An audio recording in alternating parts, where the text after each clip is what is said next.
In today's lesson, you will learn how to create the brand story for your business. Oh, yes.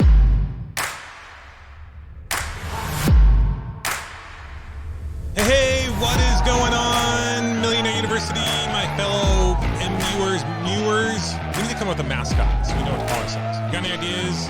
Hit me up. We are in for a treat today because my man, Professor Gearin, is back with Tammy Vilaboy of Tat2 Marketing, and they are going to teach us how to come up with a brand story for your business so you stand out amongst the rest so you can make more money and help more people, which is what it's all about. One of the great things about having someone like Brian as a partner and Millionaire University professor is, as someone who owns and operates a marketing agency and is constantly working with business owners to help them with their digital marketing, is he brings an entire different perspective and skill set that I don't necessarily have. My personality is more like, come on, let's go. You got this. Just do it. No excuses. What are you waiting for? And then Brian's able to come in and focus more on the technical and tactical. So super excited to have him aboard. And it was a lot of fun for me sitting back and hearing him and Tammy nerd out over marketing agency type discussions, just how I like to nerd out with someone over podcasting or something like that. So I'm loving the different perspectives, and I'm excited for you to hear this interview today with Brian and Tammy. There's a part in the interview where Tammy talks about creating your avatar, and I had a huge epiphany that I want to share with you after the episode, so stay tuned for that. And with that, I give you Professor Brian Gearin and Tammy Vilaboy of Tat2 Marketing. One of the things that we really want to focus on today is the creating of the brand story. Because it's one thing to just throw marketing out there, throw out offers, throw out ads. But if you don't have a brand, then it's going to be a lot harder to gain that traction. Absolutely. You're talking my language. I've had a lot of people say to me, well, we thought you do tattoos. They really think that we are tattoo artists, and we're not. So a lot of people have asked, why tattoo marketing? We always like to say all good tattoos start with a story, and usually the bad tattoos start with an even better one. So it's about knowing who you are as a business owner. Tat2 Marketing Group really comes from a simple statement of making your mark. Our goal is to help consumers make a permanent mark on a consumer's consideration set. Also, tattoo is very much me. Your listeners out there can't see me, but I like to have funky nail polish. I drive a Jeep with no doors on it. I like to have fun. I'm not likely to show up at a meeting wearing heels and a suit. That's not who I am. I'm true to myself within my brand. Before I was in media and marketing, I was actually a regional account executive for Clinique Cosmetics. When I ran the counters, I would talk to the sales teams there and say, you have to make your mark. In a mall back in those days, if a woman wanted cosmetics, they could go to 3 different places in the mall. Same price, same product, same everything. The only difference was the person behind the counter. And you had to help dictate where that consumer was going to park their car and continue their shopping experience. And the only way to do that was to be your authentic self, be a good representative of the brand, and make a relationship. You sell yourself first, then you sell the product, then you sell the company. And that's where I started realizing early in my career that a lot of business owners approach that from the wrong direction. Fast forward then several years, I found my first job in media. As a wee young toddler that I was, I had to do an interview. I had to create a fictitious company where I would sell media. I would sell a TV spot. So I came up with a cosmetic company called Tat2 Cosmetics. And that was my fictitious company to woo the management at this TV station in Cincinnati. As a salesperson and as a sales manager for some of the largest media companies out there, I realized that I was oftentimes selling based on the company's need, not the business owner's end goal. So then I realized I wanted to look at it more holistically and I wanted to represent the businesses. And I realized that my brand was a good one, that my brain had value and I wanted to represent clients in the right way. So Tat2 Marketing was formed. Got my business partner Dave on board so that we're the right brain, left brain of the operation. I might have the funky nails in the Jeep, but he's wearing the khakis and driving the Corolla. When you're working with a client, how do you help them discover or find their stories that they develop a brand? Because obviously that's going to help you in marketing them if they have a functioning brand, right? Not just a name on a building. I always like to say that people tend to overcomplicate the unnecessarily complicated. I guess the best answer I can give you there is it starts with a conversation. And more times than not, what I find is business owners haven't stopped to think about that. It simply becomes, I'm good at X, or I can go to market and make money off of it. There's not a full cohesion in what that story is. So a lot of times it just starts with a simple conversation of who are you? What do you represent? What are your points of difference? The SWOT analysis, all those buzzwords that we've talked about and you've heard in session and seminar after seminar. The difference with that, though, I think, is my approach, and or I should say our firm's approach, is we kind of just go straight for the jugular. I'll just give you an example because I hate to live in a world of what ifs, but onboarded a business recently and home services. And a lot of what they said was they are family owned and operated. They are non-franchised and they have great customer service. It took weeks for me to distill down what that actually meant. Because in the mind of a consumer, that's something you hear all the time. When people say to me, well, we have great customer service, my response to that is, well, I should hope to God you do. You're a business owner, and I would hope that you're putting your best foot forward. Locally owned and operated. There is value in that, but you have to understand in your community, in your neighborhood, in your sector, what does that really mean? And let me give you an example of that holistically. In one of the industries that we work with, the larger conglomerates are coming in and buying up the little guys, making larger companies, and it is more of a franchise model. So as I'm sitting there talking to a business owner, he shares with me that they really want to talk about being non-franchised or not being a franchise owner, being locally owned and operated. That's where we had a raw dialogue of you're talking to someone whose husband and myself and a business partner invested in a franchise. Yes, it was a corporate, national, worldwide franchise that we owned locally, but how can you say that that wasn't locally owned and operated? Because the people working in my stores lived in this community, had families to support. We employed them. It was personal to me. It was local and it was owned and it was operated. We use a lot of buzzwords. People use those buzzwords and think, well, this is a hook, as opposed to just stopping and really saying, what are we trying to say here? If we're saying we have good customer service, let's drill that down. What does that mean? Does that mean that we will solve your problem on our first service call because that's good customer service? If the answer to that is yes, now we have a marketing component. Now I have a statement that becomes relevant to me as a consumer that will cause me to act. It doesn't become background noise. So I kind of went down a rabbit hole, but how do we start finding that story? That's what it comes down to. I ask questions of, why did you even start this business to begin with? Tell me about your proudest day as a business owner. Tell me about the scariest day. Be specific. I don't want what ifs or in March 22nd of 1997. And I remember crying, I want to know specifics. We have to get to the authenticity of it.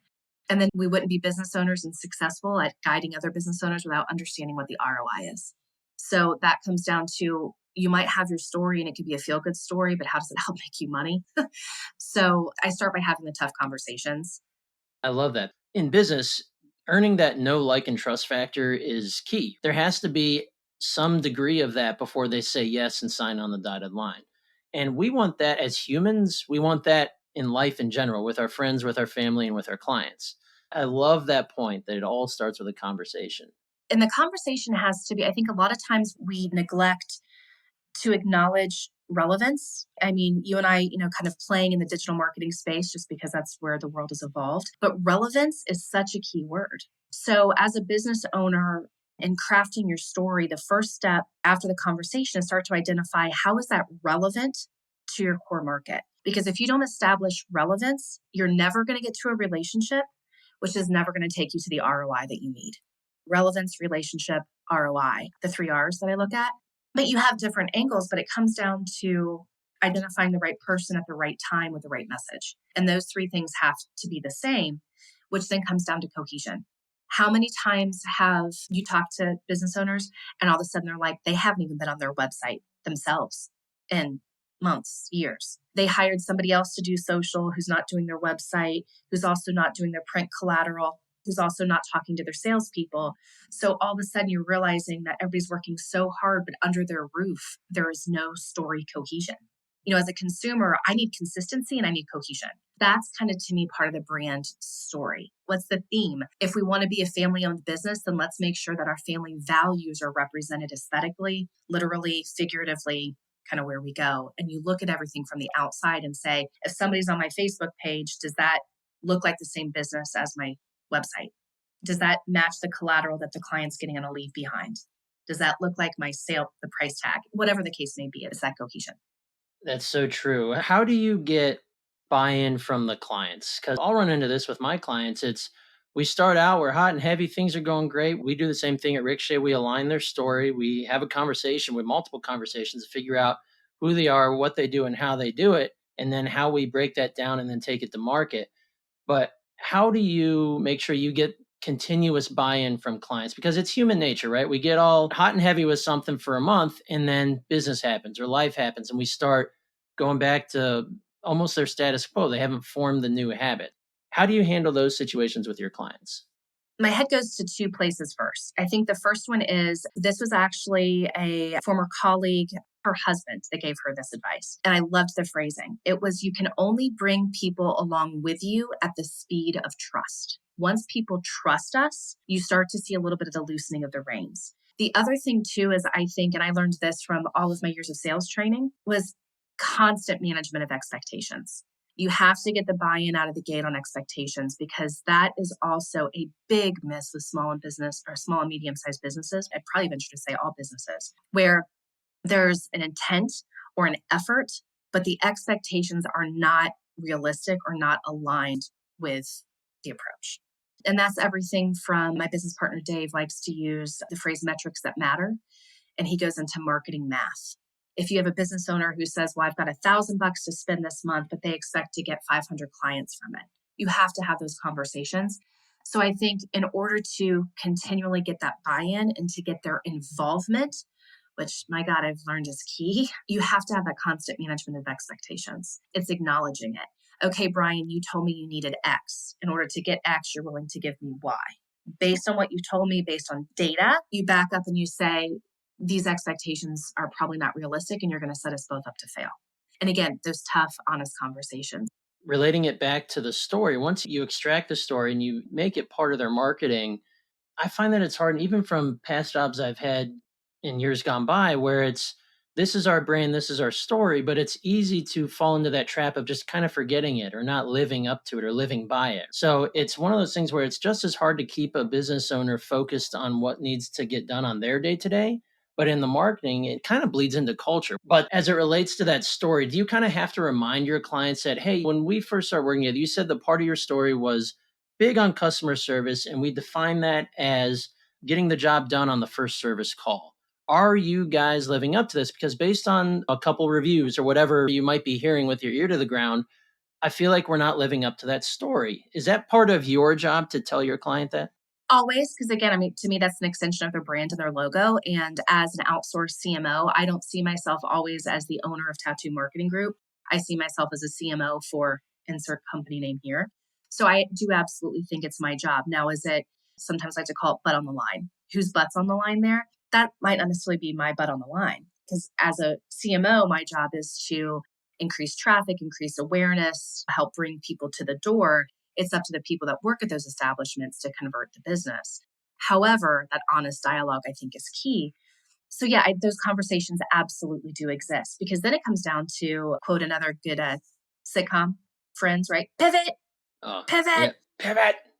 Pivot. Maybe that's something over time where that narrative has to change. Now that first visit, it's not likely to happen for a barrage of reasons. Then we have to pivot. We have to change that message. In what you said, though, I think this is something very interesting to talk about. And again, that honest, how do you craft that story? I like to use the phrase narrative. What narrative are we telling people throughout everything? And what I found is oftentimes business owners need to flip the script. And I'm going to give you an old school example.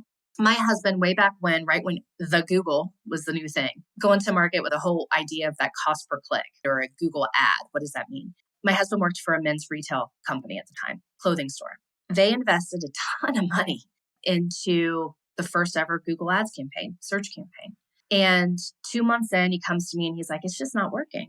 And I wasn't involved on a day-to-day at that point with that side of the business.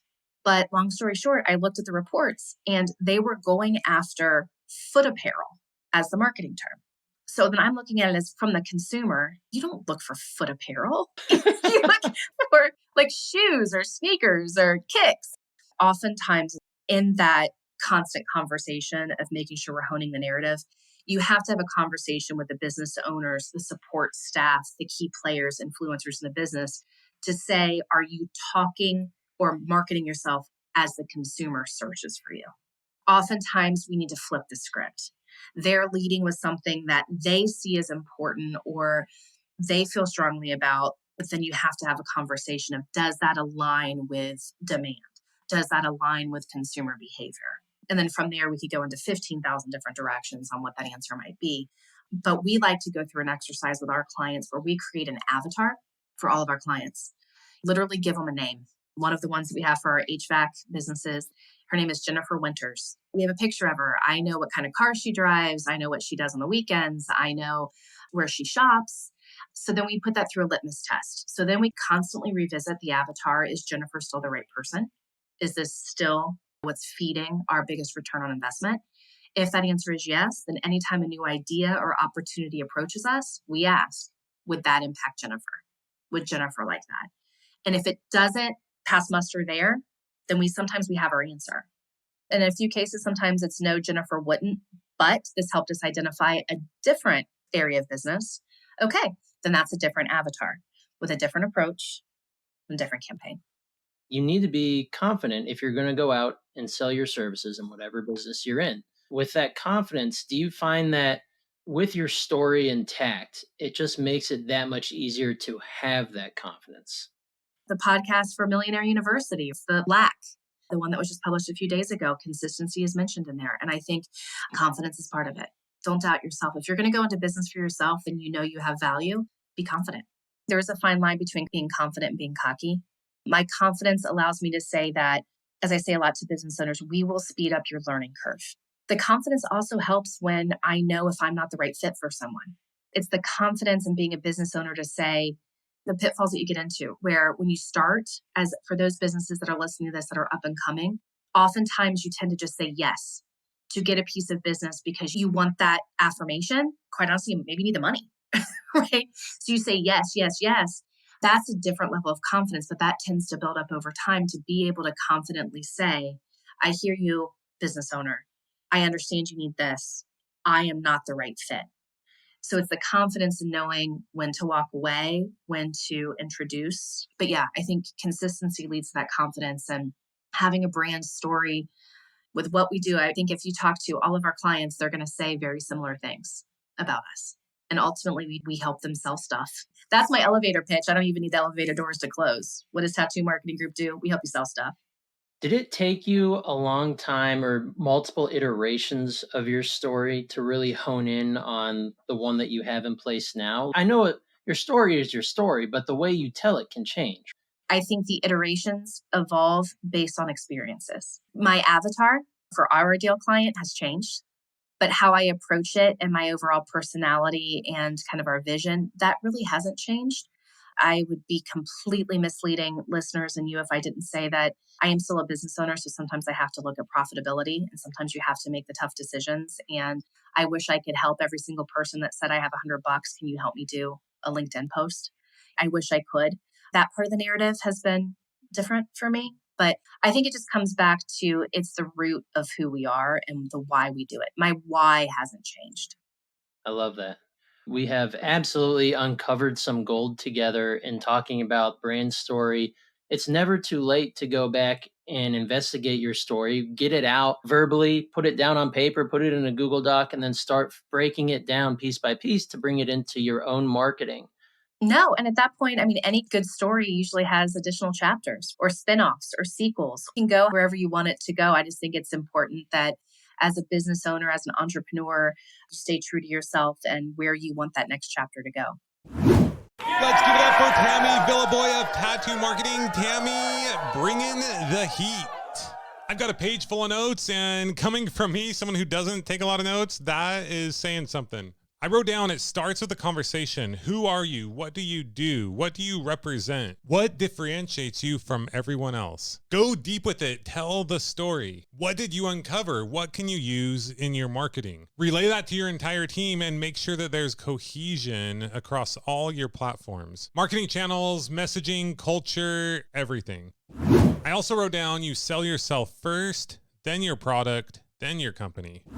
I also wrote down, you can only bring people along with you at the speed of trust. So good. I wrote down the importance of managing expectations, metrics that matter, and marketing math. I also wrote down pivot and flip the script. Put yourself in your customers' or clients' shoes. Now, the biggest epiphany I had from this entire interview was when Tammy was talking about creating your avatar. So I have a confession to make. I hate this topic.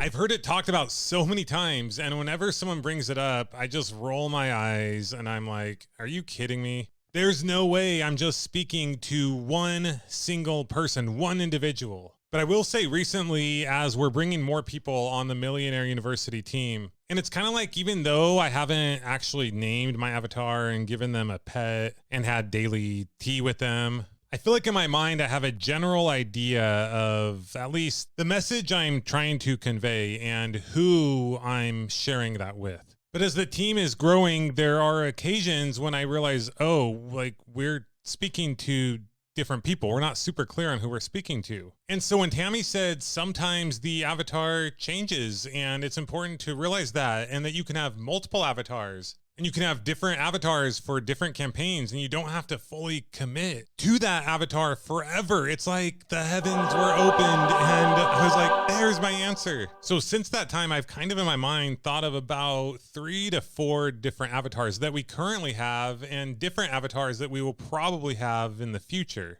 And that's kind of given me a lot of clarity. Now, I don't know if I'll go as far as to give them names and have play dates. I mean, it would just be so sad if we then changed avatars. I just feel like I was betraying them. But I gotta say, that epiphany and that realization was huge for me. So I think knowing who you're speaking to and not trying to speak to and market and sell to everyone is huge in helping you grow your business. But knowing that that doesn't just have to be one person with the name and certain hobbies, that is such a relief to my soul. So thanks again, Tammy, for coming on and sharing some gold with Millionaire University. If you'd like to get in touch with Tammy and learn more about Tat2 Marketing Group, you can go to tat2marketing.com. That's Tat2, the number 2.com. Or you can check her out on Instagram, Facebook, Twitter, or LinkedIn. And that, my fellow and future millionaires, brings us to the end of today's lesson. If you liked today's episode, please share with a friend. If you have yet to do so, follow and subscribe wherever you are listening now. You can go to millionaireuniversity.com/training to get your free business course. And we will talk to you next time on the Millionaire University podcast. Class dismissed.